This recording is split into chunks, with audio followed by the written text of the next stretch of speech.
Mendoan, menyatu dalam doa dan renungan dari Katedral Kristus Raja Purwokerto, Rabu 10 Maret 2021 bersama saya, Frater Antonius Sabtono.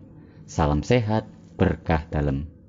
Mari kita renungkan sabda Tuhan dari Injil Matius bab 5 ayat 17 sampai dengan 19.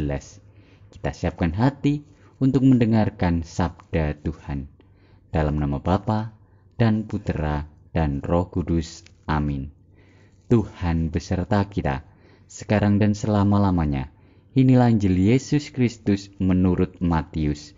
Dimuliakanlah Tuhan. Dalam khotbah di bukit, Yesus berkata kepada murid-muridnya, "Jangan kamu menyangka bahwa aku datang untuk meniadakan hukum Taurat atau kitab para nabi. Aku datang bukan untuk meniadakannya, melainkan untuk menggenapinya.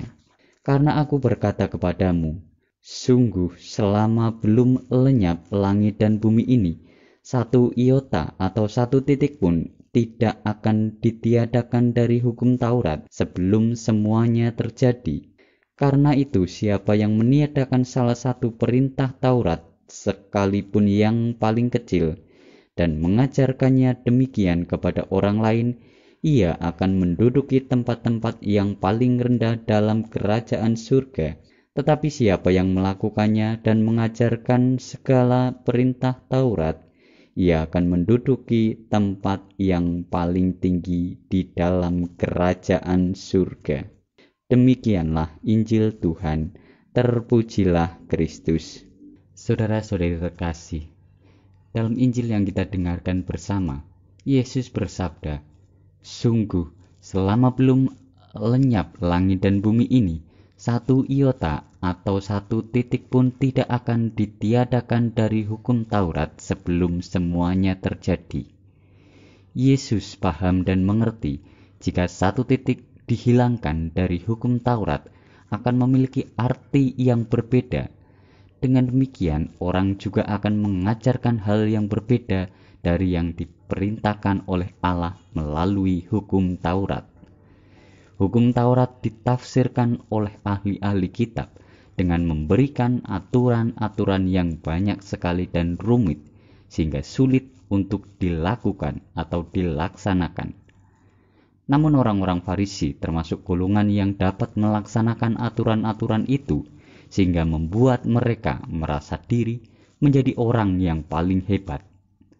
Padahal mereka melakukan aturan itu hanya untuk kepentingan mereka sendiri.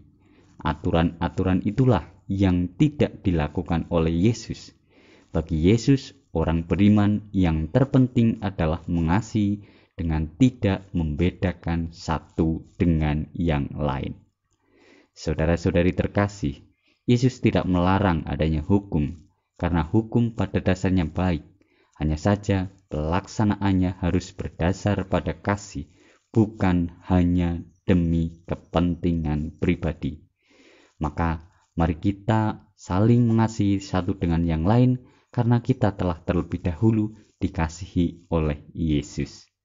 Kemuliaan kepada Bapa dan Putera dan Roh Kudus, seperti pada permulaan, sekarang, selalu, dan sepanjang segala abad. Amin. Allah yang Maha Kasih, kami bersyukur atas kasih-Mu yang tanpa batas kepada kami dengan mengutus Putra-Mu Yesus Kristus untuk menebus dosa dan kesalahan kami. Semoga karena kasih-Mu itu, kami juga terbuka hati untuk mau berbagi kasih kepada sesama tanpa membedakan, karena itulah yang diteladankan Yesus kepada kami.